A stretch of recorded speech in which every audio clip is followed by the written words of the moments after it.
Halo Sobat Indosport, hari ini saya bakal ngomongin hal yang happening banget tapi nggak sendirian juga ngomongnya karena samping saya sekarang ada rekan saya Ivan dan Har. dan kita bakal ngebahas yang lagi happening banget Ivan. Ya. Ini timnas U22 Indonesia yang kemarin lolos setelah melawan Kamboja dengan skor final 2-0 Piala AFF ke final Piala AFF untuk kali pertama nih. Kali pertamanya nih kita lolos ke final dan kita bakal juga ikut memprediksi gimana hasil nanti di final melawan Thailand. Thailand ini salah satu lawan yang berat Ivan ya. Raksasa Asia Tenggara dan kita bakal ngulik nih menjelang lawan Thailand nih. Ini salah satu analisis pertama kita. Faktor non teknis apa yang kira-kira bakal dihadapi Indonesia pas berhadapan lawan Thailand? Oke, faktor non teknis berarti kayak yang di luar timnya lah. Di luar timnya lah. Yang pertama sih pasti cuaca. Jadi dari laporan jurnalis kita Zainal Hasan di Kamboja langsung itu kemarin aja pertandingan bukan Kamboja, Vietnam lawan timnas Indonesia itu suhunya sampai 36 derajat. Wah, panas Coba banget pasti. bayangin 36 derajat dipaksa main bola selama 90 menit. Faktor non teknis yang harus benar-benar diwaspadai. Kedua itu faktor non teknisnya yang harus diwaspadai timnas itu emosi dari diri mereka sendiri. Iya. Jadi kemarin itu catatannya itu di timnas itu yang pas lawan Vietnam itu cepet banget panas mereka. Jadi sempat kemarin nyaris ada provokasi gitu dan terbukti kemarin tuh wasit kayak banjir kartu kuning dan 5 ke pemain timnas Indonesia itu jadi PR banget karena jangan sampai terpancing emosinya karena ya kalau sudah terpancing emosi main tidak fokus kasar dan ya bisa kartu merah ya Indonesia pasti jelas merasa kerugian ya dengan kalau tidak ada pemain yang lengkap gitu. Pasti berarti dari cuaca turun ke fisik juga, turun ke mental juga, turun ke emosi. Emang sih kemarin gue juga lihat pas pertandingan kemarin itu aku lihat pressure-nya makin tinggi, tekanan dari pemain-pemain lawan juga makin tinggi, ya otomatis provokasi yang muncul dan imbasnya ke tim semua, terutama timnas Indonesia. Itu yang harus diwaspadai banget sama semua pemain timnas Indonesia U22. Nah Van, menurut kamu sendiri dari selama pertandingan dari timnas Indonesia nih sampai akhirnya ke titik final, ada nggak sih pemain-pemain, setidaknya 3 pemain lah yang menurut kamu paling moncer, yang paling tajam permainannya berbahaya lah di lapangan di timnas Indonesia, kira-kira siapa? Oke, kalau yang pertama udah jelas ya bintang timnas U2 sekarang nih yang sedang jadi sorotan ya, dan beberapa hari yang lalu baru ulang tahun yang kedua-dua ya, Marinus Wanewan ya. Marinus itu jadi bukti kalau bakat sepak bola dari Indonesia dari Papua itu belum habis. Sempat ada yang meragukan sejak kan Boas bakal pensiun, kayak orang siapa lagi dari Papua nih, dan Marinus lah jawabannya itu.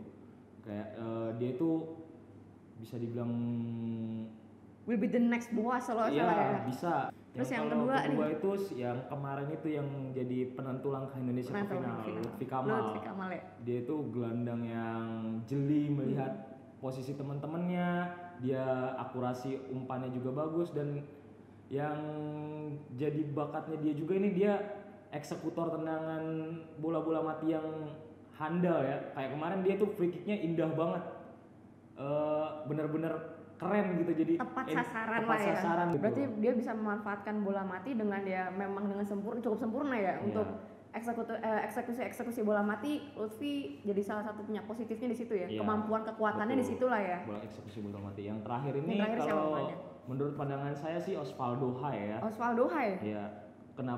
Mungkin orang bilang kenapa Osvaldo ya, kayak dia belum ngegol. Cuma satu hal yang perlu dicatat dari Osvaldo ini, dia itu bikin pemain lawan capek.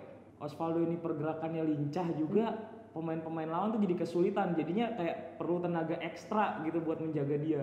Jadi gitu, memang diplot untuk mendistrak konsentrasi dan juga lawan, menghabiskan tenaga lawan gitu kan ya. Selain timnas Indonesia punya 3 pemain berbahaya, Thailand juga punya pasti 3 pemain berbahaya. Apalagi Thailand salah satu timnas raksasa yang cukup ditakuti di Piala AFF sekarang ini juga, dan Piala AFF sebelumnya kan. Kira-kira udah punya bayangan atau mungkin udah bisa lihat pemain-pemain Thailand yang patut diwaspadai sama pemain-pemain timnas Indonesia nggak? Oh, kalau itu udah pasti ada ya. Dari Thailand sih kalau dari pengamatan saya tuh yang agak harus diwaspadai nanti sama Marinus dan kawan-kawan itu yang pertama tuh Jarunsak Wonggon, kalau tidak salah ya. Jarunsak Wonggon ya. Nama Thailand susah ya. Jadi itu Jarunsak Wonggon, dia itu gelandang yang kayak saya bilang kayak Lutfi Kamal mungkin ya. Jadi bisa apa ya, saya bilang kayak matanya itu mungkin ada di semua kepalanya, jadi dia bisa melihat semua iya, dia bisa observasi semua wilayah lapangan, jadi dia bisa ngelihat mana temannya yang kosong, mana itu yang menurut saya juga berbahaya banget buat seorang gelandang gitu. Berarti Jarunsak ini punya semacam kayak intuisi gitu ya untuk bisa radar pemain-pemain rekan-rekannya dia di mana gitu. Yang kedua itu mungkin dari Thailand itu Jesada Konggam ya. Jesada Kongnam, Jesada Kongnam. Agak susah ya. Iya tahu.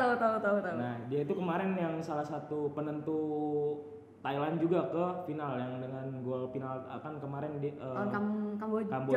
Kamboja itu adu penalti dan dia salah satu pencetak golnya. Dia juga biasanya dia jadi taker buat sama bola-bola matinya itu juga berbahaya, dan bisa dibilang dia juga pintar menempatkan diri buat kalau memang Thailand lagi nyerang dia juga ikut ke depan, tapi dia di saat serangan balik dia cepat merecovery membantu lini pertahanan.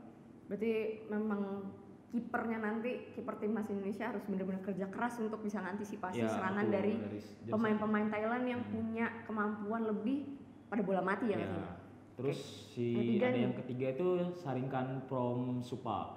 Saringkan Promsupa. Iya, dia itu sekarang kan jadi top skornya Thailand juga. Salah satu top skor Thailand ya. 2 gol dia itu. Ya dari situ aja udah ketahuan dia itu naluri mencetak golnya tinggi di Thailand. Dan ambisius ya. Dan ini jadi tugas berat buat lini pertahanannya timnas Indonesia U22 sih, buat ditempel ketat itu si pemain ini. Terus yang ketiga nih apa nih, Pak? Yang ketiga ini ya pertahanannya. Pertahanan Thailand ini bisa dibilang yang paling bagus di Piala AFF U22 2019 ini. Kenapa? Karena mereka jadi satu-satunya tim yang belum pernah kebobolan dalam waktu 90 menit pertandingan. Indra Syafri punya tugas berat buat mencari tahu celah yang bisa dimanfaatkan agar pertahanan absolutnya si Thailand ini bisa dijebol. Tapi emang harus bekerja keras, terutama lini tengah, lini depan itu dari timnas Indonesia benar-benar harus bisa ngelihat peluang-peluang. Nggak boleh buntu. Kalau di satu strategi ini tidak jalan, jangan diteruskan, harus cari yang lain gitu kan ya. Menurut Ivan sendiri nanti nih kira-kira skor ada prediksi nggak timnas Indonesia lawan Thailand kira-kira berapa nih? Nggak, secara objektif dilihat dari performa timnas Indonesia dan timnas Thailand, saya optimistis timnas Indonesia bisa menang. Tapi mungkin skornya tidak sebesar kayak seperti kemarin lawan Vietnam. Saya prediksi mungkin hanya 1-0 menangnya. Tapi kira-kira siapa yang bakal nyetak nih, Van? Kalau saya prediksi Marinus tetap yang harus ngegol, karena dia itu tajam lah ya, yang paling setajam-tajamnya benar-benar penyerang bagus lah. Stamina ada, teknik ada, akurasi tembakan ada. Jadi saya rasa dia bakal mencetak gol sekaligus menasbihkan diri sebagai top skor Piala AFF U22 2019. Nah itu dia tadi Sobat Indosport analisa kita berdua buat pertandingan timnas Indonesia melawan timnas Thailand di final Piala AFF U22 2019. Dan jangan lupa untuk pantau terus berita timnas U22 di website indosport.com dan dan kita di Piala AFF U22 2019 ini melaporkan langsung. Jadi kita dapat berita-berita eksklusif karena kita ada reporter kita Bang Zainal Hasan langsung dari Kamboja. Dan jangan lupa juga untuk like, share, dan subscribe di YouTube channel Indosport. Dan klik tombol lonceng untuk update terus video-video terbaru dari Indosport. Yuk kita kawal terus skuad Garuda Muda untuk mencapai kemenangan di Piala AFF U22 2019.